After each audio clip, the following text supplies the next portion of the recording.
नमस्कार।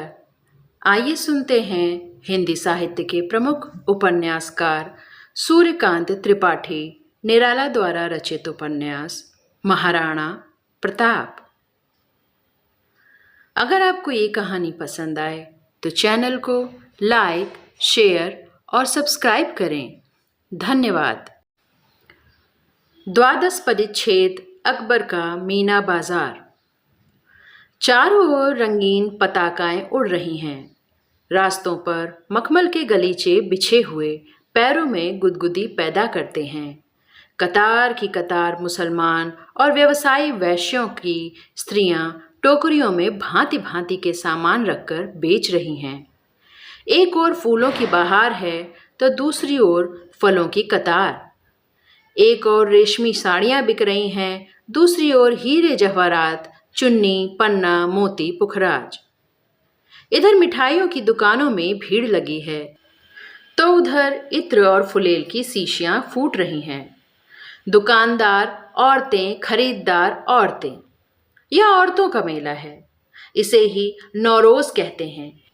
इसमें बेगमें, बादशाहजादियाँ, राजपूतानियाँ और हिंदुस्तान के हर प्रांत के प्रतिष्ठित घराने की हिंदू और मुसलमान स्त्रियाँ अपने रौब दाब पर इतराती हुई सौदा खरीद रही हैं। अपनी सहेलियों से इठलाती हुई दिल्लगी मजाक कर रही हैं। तालियां पीटती, हंसती, खिलखिलाती, लोटपोट हो जाती, फिर उठती, दौड़ती, रुकती, हंसती और खेलती हैं। कोई अदब नहीं, कोई कायदा नहीं, कोई मनाही नहीं, कोई रोक टोक नहीं, पूरी स्वतंत्रता है। इस स्वतंत्रता के एक छत्र सम्राट हैं अकबर। बाहरी संसार के भी वे सम्राट हैं और यहाँ लोगों की गृह स्वतंत्रता पर भी अपने अधिकार का सिक्का जमाना चाहते हैं। बाहर भी जिसके फले फूले राज्य को चाहते हैं हड़प लेते हैं और यहाँ भीतर भी लोगों के कलेजे काढ़ कर उनकी प्रेम प्रतिमाओं पर बलात्कार कर अपनी विषय वासना चरितार्थ करते हैं। अकबर की लालसा की अग्नि को घृताहुति से प्रज्वलित करने के लिए ही इस नौरोज का इंतजाम होता है। यहाँ की सहस्त्र सहस्त्र स्त्रियों के वे एकमात्र रसिया जिसके साथ चाहते हैं इच्छानुसार लीला करते हैं। छल से, बल से या कौशल से, जिस तरह हो, पसंद आई हुई सुंदरी का सतीत्व हरण कर बादशाह अकबर पुरुषों और स्त्रियों में बाहर और भीतर सर्वत्र अपना अबाध अधिकार कायम रखते हैं। और यही हैं दिल्लेश्वरो व जगदीश्वरो व अर्थ लुब्ध कवियों के स्तुति पात्र। मुसलमान इतिहास लेखक अब्बुल फजल ने यथाशक्ति नौरोज के संबंध में पर्दा डालने की चेष्टा की है। वे अकबर के नौकर थे, इसलिए उनके कलंक को ढकने का प्रयत्न कर नमक हलाली की महोच्च पदवी पर प्रतिष्ठित होते का प्रशंसनीय कार्य किया। परंतु दुख है कि चातुरी के कृत्रिम वाग्जाल ने सत्य को ही प्रकट कर दिया। अबुल फजल लिखते हैं, नौरोज का मेला हर महीने लगता था। प्रधान उत्सव समाप्त हो जाने पर 9वें दिन हर साल के नए दिन का न हो, यह मुसलमानों के लिए आनंद का दिन था। उसी दिन एक जगह बादशाह औरतों का मेला लगाते थे। उसमें बादशाह के साम्राज्य के बड़े बड़े व्यवसायियों की बहू बेटियां चीज़ें बेचने आती और शाही महल की बेगमें अपनी पसंद के मुताबिक चीज़ें खरीदती थीं। बादशाह सूरत बदल कर उस मेले में इसलिए जाते थे कि सियासी मामलों की जानकारी हासिल करें, यानी हमारी रियासत की अंदरूनी हालत कैसी है, रियाया के ख्यालात कैसे हैं, हमारे नौकरों के रंग ढंग क्या हैं, चीज़ों की निक इन दिनों क्या है। इन सब बातों की जानकारी हासिल करने के लिए वे जहाँ जाते थे उनका और कोई बुरा मतलब न था। अबुल फजल के अंतिम वाक्य की ध्वनि प्रकट कर देती है कि उन दिनों भी इस नौरोज के मेले की लोगों में काफ़ी समालोचना हो चली थी, जिसे दबाने के लिए यह अंतिम बात इतनी प्रशस्त युक्ति के साथ आई है। बादशाह को रियाया की हालत का पता आम सड़क पर ही लगेगा, इस नौरोज के मेले में नहीं। यहाँ साधारण घराने की स्त्रियां ना आती थीं, जिसमें रियाया की हालत अपनी बुद्धि की तुला पर तौलते। यह काम आप सड़क पर बहुत आसानी से हो सकता था। साधारण मनुष्य ही रियाया शब्द के उचित अधिकारी हैं, राजा महाराजा और सेठ साहूकार नहीं। रहा चीजों के निर्ख का हाल, सो इसका भी पता बाजार में ही लगता है, और इतनी आफत मचाने के बाद नहीं। सेठ साहूकारों की औरतें कभी सौदा नहीं बेचती, न इससे बाजार की हालत जानी जा सकती है। यहाँ तो वे शौकिया सौदा बेचती हैं। शायद अबुल फजल को तर्क मालूम न था। अकबर चरित्र के बड़े दुबले थे। अपनी विषय वासना को चरितार्थ करने के लिए यह जाल उन्होंने फैलाया था। इसमें एक से एक खूबसूरत चिड़ियां फंसाते थे। जो औरत उनकी नज़र चढ़ जाती थी, उसका छुटकारा होना मुश्किल हो जाता था। छल से, बल से या कौशल से उसके सतीत्व को ये अवश्य ही नष्ट कर देते थे। मूर्खों की आंख में धूल झोंकने के लिए वह बाहरी दिखलावा रच रखा था। परंतु अकबर की इस तरह टट्टी की बोट में शिकार खेलना अधिक दिनों तक छिपा नहीं रहा। दरबार में यह बात मशहूर हो गई। लोग आपस में इसकी समालोचना करने लगे, परंतु अकबर के डर से कोई खुलकर न कह सकता था। वह मुगलों का मध्याह्न काल था। मुगलों की शक्ति का विरोध करके अपनी जान खतरे में डालना था, इसलिए सब मन मार कर रह जाते थे और नौरोज के दिन बेबसी के कारण अपनी अपनी पत्नियों को बादशाह सलामत की सेवा में भेजते थे। कहानी को बीच में रोकने के लिए क्षमा प्रार्थी हूँ। अगर आपको कहानी पसंद आ रही हो तो कृपया लाइक का बटन दबा दें और चैनल को सब्सक्राइब कर लें। धन्यवाद। अब आगे की कहानी। बाजार लगा हुआ है, औरतों की भीड़ बढ़ रही है। एक से एक सुंदर वस्त्र और आभूषणों की जगमगाहट पर निगाह काम नहीं करती। द्वादशी, त्रयोदशी, चतुर्दशी, पंचदशी, षोडशी, सप्तदशी, तरुणी और परिपूर्ण यौवन ऊंचे वंश वाली कोमलांगी कामनियों का रंग बरस रहा है। हंसी, ठिठोली, आलाप और शिष्टाचार में यौवन की विचित्र बहार खिल रही है। यहाँ सौंदर्य की 16 कलाएं विद्यमान हैं। काले कुंचित प्रलंब बालों, सुकोमल स्तनों, छीड़ छोटी कटियों, गुरिनतंभों आदि सौंदर्य की प्रदर्शनी है।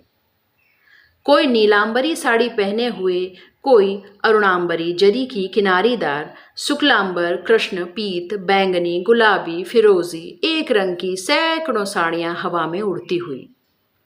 भीतर रेशमी चोली, बालों में फुलेल, गालों में पुष्प रेणु। सौंदर्य के सरोवर में जैसे शतदल प्रस्फुटित हो रहे हों। जहाँ बड़े बड़े ऋषि और तपस्वियों का धैर्य छूट जाता, ब्रह्मचारियों में काम की वासना जागृत हो जाती, वहाँ बादशाह बिल्कुल निर्लिप्त और निर्विकार रहकर अपने राज्य की हालत जांच करते हैं। दूसरी ओर मुसलमानी सौंदर्य बेग में बादशाहजादियाँ, बड़े बड़े ओहदेदारों की परिजात नवयुवतियाँ, चढ़ती हुई नागन सी जहरीली खाली मुथी हुई खुली वेड़ी कामना की सजीवता में लहराती हुई, कीमती महीन कपड़े का पजामा, पैरों में कामदार जूतियां, यौवन की अनियंत्रित स्वच्छंद चाल, अपने जड़ाऊ जेवरों की ओर जरा भी ध्यान न देने वाला अल्हड़पन, अपने दिल का मान, अपने सौंदर्य का गुमान, किसी को कुछ न समझने वाली शान, मन को इशारे पर लिए हुए इठलाती, हास्य की तरंगों पर डोलती, छेड़ती, अलग हो जाती, आती, फिर हंसती बोलती, एक दूसरे की बगल में बैठकर एक दूसरे के शौहर की प्रेम कथाएं पूछती, एक दूसरे को देख देख कर हंसती, इशारा करती, कोई अपनी सहेली से गुलदस्ता मांगती, कोई फिर मिलने का वादा करती, कोई मिलने का वादा पूरा न करने के अपराध से अपनी सहेली से रूठ जाती। हिंदू और मुसलमान औरतों की भरी हुई चहल पहल और जगमगाती हुई जवानी से अलग आप ही अपने में एक कोने में एक अनुपम स्त्री सिर झुकाए हुए बैठी है, जैसे किसी तरह अपनी कैद का वक्त गुजार रही हो। परंतु गुलाब का फूल एकांत में खिलकर भी बचने नहीं पाता। लोगों की नज़र उसे खोज लेती है। उसी तरह इस उन अनुपम सुंदरी के स्वर्गीय सौंदर्य वे अभिमानिनी औरतों को उसके पास तक खींच लिया।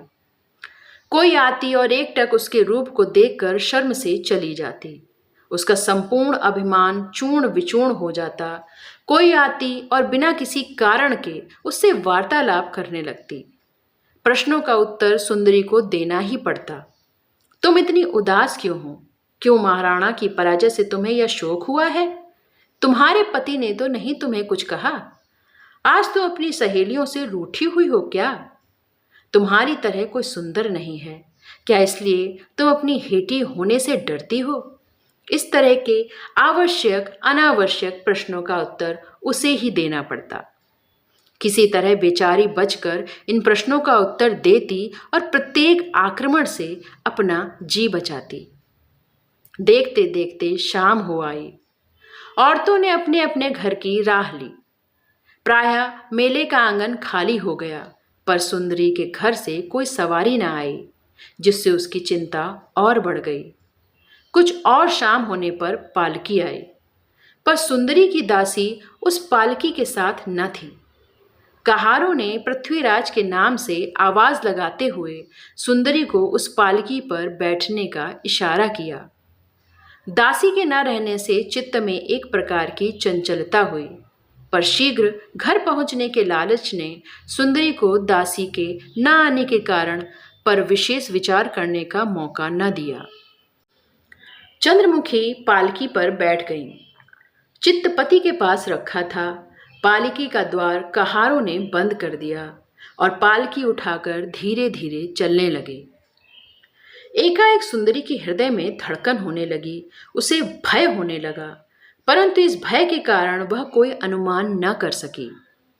कहारों का ध्यान अपने गंतव्य स्थान पर शीघ्र पहुंच जाने पर लगा था। वे बड़ी तेजी से बढ़ रहे थे। इधर सुंदरी के मन में भी संदेह पैदा हो रहा था। अब तक वह अपने घर पहुंच जाती थी। इस बार देर होने पर उसने पालकी की खिड़की खोलकर झांका। सब स्थान अपरिचित थे। इस राह से वह पहले कभी नहीं गई। उसने कहारों से पूछा, तुम लोग कहाँ जा रहे हो? सरकार, पृथ्वीराज के यहाँ, विनयपूर्वक एक कहार ने उत्तर दिया। इस राह से पालकी पहले कभी नहीं गई। तुम कैसे लिए जा रहे हो? सरकार, आम रास्ता आज बंद है, इसलिए चक्कर काटकर जाना पड़ रहा है। सुंदरी चुप हो गई, परंतु उसकी शंका न गई। नौरोज का विषमय फल वह सुन चुकी थी। उसके पति ने उसे सावधान कर दिया था। हृदय को दृढ़ करके वह बैठी रही।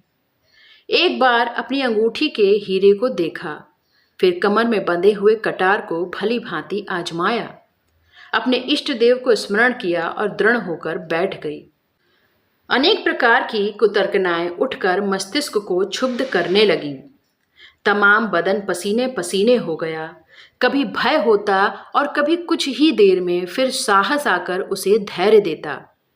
कभी मरने का संकल्प करती, कभी पति के उदास मुख को देखकर फिर जीने और पति को प्रसन्न करने का निश्चय करती।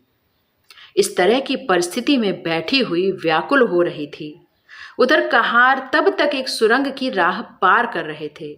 सुंदरी ने पालकी के दरवाजों को खोलकर झांका तो चारों ओर अंधेरा दिखाई पड़ा।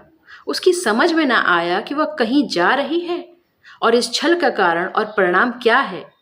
क्रमशः कहार अपने अभीष्ट स्थान पर आ गए। पालकी रख दी। चारों ओर अंधेरा छाया हुआ था। एक दूसरे की सूरत न देख सकता था। वह जगह एक अहाते के अंदर थी। सुंदरी ने पालकी के दरवाजे खोले। स्थान का दृश्य देखकर हैरत में पड़ गई। डपट कर कहारों से पूछा, यहाँ तुम लोग मुझे कहाँ ले आए? जल्दी मुझे मेरे घर पहुँचाओ। एक बूढ़े कहार ने कहा, आप किसी तरह की चिंता ना करें। यहाँ आपको कोई खतरा नहीं है। आपके पति यहीं पर हैं। उन्हीं के हुक्म से हम लोग आपको यहाँ लाए हैं। आप भीतर जाइए, वे भीतर हैं। कहार की बात से चंद्रमुखी को कुछ आश्चर्य हुआ। उसके स्वामी यहाँ क्यों आए, कैसे आए, सोचने लगी। हिम्मत बांधकर पैर उठाया और उस कमरे के भीतर गई। दरवाजे के भीतर जाते ही किसी ने तुरंत दरवाजा बंद कर दिया। शब्द से सुंदरी चौंक पड़ी। चारों ओर देखने लगी, परंतु वहां नजर काम न करती थी, इतना अंधेरा था। अंधेरे से सुंदरी को कुछ भय हुआ। जी में यह आया कि यहाँ से जिस तरह से हो बाहर निकल जाना चाहिए, यहाँ खतरा अवश्य है। यह सोचकर जिस दरवाजे से होकर वह आई थी उसके पास चलकर उसे खोजने लगी, पर दरवाजा इस ढंग से बंद था कि खुल न सकता था। सुंदरी बड़ी चिंता में पड़ी। दरवाजा मजबूत भी इतना था कि तोड़ने से टूटता भी नहीं। दुर्बल हृदय और बैठ गया, परंतु तुरंत ही उसे अपने पति के शब्दों की याद आई। मन की सारी कमजोरी उसी वक्त दूर हो गई। हृदय में एक नया साहस उमड़ चला। उस भयानक विपत्ति में भी जैसे उसका पति उससे कह रहा हो, तुम मुझे स्मरण करती रहोगी तो तुम्हें कभी भय न होगा, तुम्हारा केशाग्र भी कोई न छू सकेगा। इसी समय पास ही से किसी के आने की आहट मालूम हुई। वह धीरे धीरे आ रहा था, जैसे चोर अपना पद शब्द भी रोक कर चलता है। बिल्कुल पास आ जाने से उसने सुंदरी को सप्रेम संबोधन किया। सुंदरी। आवाज कांप रही थी, जैसे बांस का पत्ता हवा में थरथर कांपता हुआ शब्द कहता है। सुंदरी संबोधन सुनते ही सुंदरी के रोए खड़े हो गए। उसने चारों ओर निगाह में जोर देकर देखा, पर कहीं कोई दिखलाई न पड़ा। सुंदरी को निश्चय हो गया कि आज ईश्वर की इच्छा से उसकी यह भयानक परीक्षा का दिन आ गया है। उसका हृदय कांपने लगा।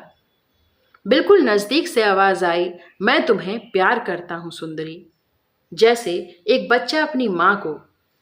सुंदरी ने तुरंत उत्तर दिया। मन ही मन उसने कहा, हे ईश्वर, मेरी लाज आज तुम्हारे हाथ है। भगवान, इस कठिन संकट से मेरी नाव पार लगाओ। इस घोर भंवर से बचाने वाले तुम ही हो। तुमने कितनी ही सतियों की रक्षा की, पापियों के हाथों उन्हें कलंक नहीं लगने दिया। इस बार मेरी भी उसी तरह रक्षा करो स्वामी। इस समय वह अपरिचित स्वर सुंदरी को बिल्कुल पास ही सुनाई दिया। देखो, तड़पते हुए को न सताओ, नहीं तो तुम्हारी जवानी काम की न रहेगी। मैं तुम्हें इतना प्यार करूं और तुम जरा आंख उठाकर देखते भी नहीं। देखो, ईश्वर के लिए अब न सताओ। आवाज में कामना की जो दुर्गंध आ रही थी, बिना देखे हुए ही सुंदरी ने निश्चय कर लिया कि यह कोई बिड़ाल है, अथवा वैसी ही नीच प्रवृत्ति का मनुष्य। इससे छुटकारा पाना ईश्वर के ही हाथ में है। हाय, मैं कहाँ आकर फंसी। सुंदरी को उसके ताऊ वीरवर महाराणा प्रताप सिंह की याद आई। उसने सुना था कि हल्दी घाटी के अगणित शत्रुओं के अंदर घिर कर भी वे नहीं घबराए। धैर्य के साथ अपरिमित विक्रम से शत्रुओं का संहार करते गए। मैं उन्हीं की भतीजी हूँ, उनके सगे भाई की लड़की। यदि वे अगणित शत्रुओं में अपने धर्म, देश और जाति की मर्यादा की रक्षा कर सकते हैं, तो मैं क्या अपने धर्म और सम्मान की रक्षा न कर सकूंगी। इतना विचार पैदा होने के साथ ही मानो अनेक हाथियों का बल उसके भीतर आ गया। कड़क कर उसने कहा, तू कौन है मुझे छेड़ने वाला? क्या तू राजपूतों की स्त्रियों को नहीं पहचानता? एकाएक कमरे में सैकड़ों बत्तियां जल उठीं और सुंदरी ने देखा उसके सामने दीन भाव से भारतेश्वर दिल्लीपति अकबर शाह उससे प्रेम की भिक्षा प्रार्थना कर रहे हैं। अकबर ने देखा उसके कमरे में हजारों दीपकों की पुंजीभूत प्रकाश उसी सुंदरी के रूप के आगे जैसे मलिन पड़ गया हो। उसकी प्रदीप्त कांति से एक विचित्र सौंदर्य उस समय निकल रहा था। अकबर ने जीवन में ऐसी सुंदरता कभी नहीं देखी। दीपक के पतंग की तरह एक दृष्टि से उस सौंदर्य की आग को देख रहे थे। ऐसा रूप, इतने गोराई सुडौल देह उन्होंने कभी नहीं देखा। उनकी बेग में बादशाह जादियां उनके मुकाबले में बांदियों की तरह जच रही थीं। अकबर की भड़कीली पोशाक और कामांध दृष्टि देखकर सुंदरी का कलेजा कांप उठा। एकाएक प्रकाश में एक सबल पुरुष को सामने देखकर सुंदरी का धैर्य जाता रहा। उसे पद्मिनी की याद आ गई। मायके में लाखों सती राजपूत वधुओं के जौहर की कथा, जलती हुई चिताग्नि से भस्म होकर अपनी मर्यादा की रक्षा करने की कहानी उसने सुनी थी। हृदय में रुधिर का बल का संचार हुआ। कमर के कटार और अंगूठी के हीरे की याद आई। उसने अविचलित दृढ़ कंठ से फिर पूछा, कौन है? तुम्हें दिलोजान से प्यार करने वाला अकबर। सम्राट दोनों हाथ फैलाए हुए सुंदरी से मिलने के लिए आतुर हो रहे थे। नाम सुनते ही युवती के रोम रोम से घृणा, द्वेष और ज्वाला का जहर निकलने लगा। नाम सुनते ही उसका संकोच भाव तिरोहित हो गया। आंख भी आप ही आप कुंचित हो गई। धिक्कार की कर्कश ध्वनि से उसने कहा, अकबर? कौन अकबर? तुम्हारा प्यारा अकबर। मैं भारत के सम्राट को चाहती हूं, क्या तुम वही अकबर हो? हाँ प्यारी, तुम जिसे चाहती हो मैं वही अकबर हूं, हिंदुस्तान का बादशाह, लेकिन तुम्हारे गुलामों का गुलाम। हिंदुस्तान के बादशाह की नीचता, अकबर ईश्वर है। तुम कहते हो तुम हिंदू और मुसलमानों को बराबर की निगाह से देखते हो, लेकिन जरा सोचो तो कि तुम करोड़ों मनुष्यों को कितना बड़ा धोखा दे रहे हो। तुम चाहते तो कुछ और हो, कहते कुछ और करते कुछ और हो। तुम हिंदू स्त्रियों का सतीत्व भी अब नष्ट कर देने पर तुले हुए हो। जिस तरह हिंदुओं की शक्ति को तुमने अपनी चालबाजियों से समाप्त कर दिया। परंतु और चाहें जिसे तुम धोखा दो, पर ईश्वर को धोखा न दे सकोगे। अकबर, ईश्वर की सज्जा बड़ी भयानक होती है। तुम्हारी बादशाहत जलकर राख हो जाएगी। मैं उस रियाया की स्त्री हूं जिसे हर तरह से तुमने कमजोर कर रखा है। आज किसी की वाणी का स्वर उसकी गिरती हुई जाति के पास नहीं पहुंचने पाता। उस स्वर्गीय शक्ति को तुम कैद कर सकते हो सम्राट, लेकिन सती के सतीत्व को स्पर्श नहीं कर सकते। आज तक मुसलमान बादशाहों को कितनी ही बार सतियों की परीक्षा का फल मालूम हो चुका है, परंतु आज तक उनकी दृष्टि का मोह दूर न हुआ। इससे अधिक दुख का विषय और क्या होगा अकबर? हिंदुस्तान में राज्य कर हिंदुस्तान के अच्छे से अच्छे विषय का अध्ययन वे न कर सके, तो यहां तुम कैसे सती हो सकोगी? यहां मैंने पहुंच के अंदर एक दिया भी नहीं रखा। यह मैंने पहले ही सोच लिया था प्यारी। मूर्ख है तू, जल जाना ही सती तो नहीं है। सती पति के रहते हुए नहीं जलती। देखो, यह कुछ मेरी समझ में नहीं आता। खुदा के लिए कोई नया शिगुफान खिलाना ही यह भेद खुल जाए। भेद खुलने से भी डर है। बहुत काफी। देखो प्यारी, अब तो नहीं रहा जाता। मैंने जब से तुम्हें देखा है मेरा दिल मेरा नहीं रहा। अब मुझे इतना न जलाओ। इन व्यर्थ की बहसों में भला क्या रखा है? अकबर सुंदरी से लिपटने के लिए बढ़ने लगे।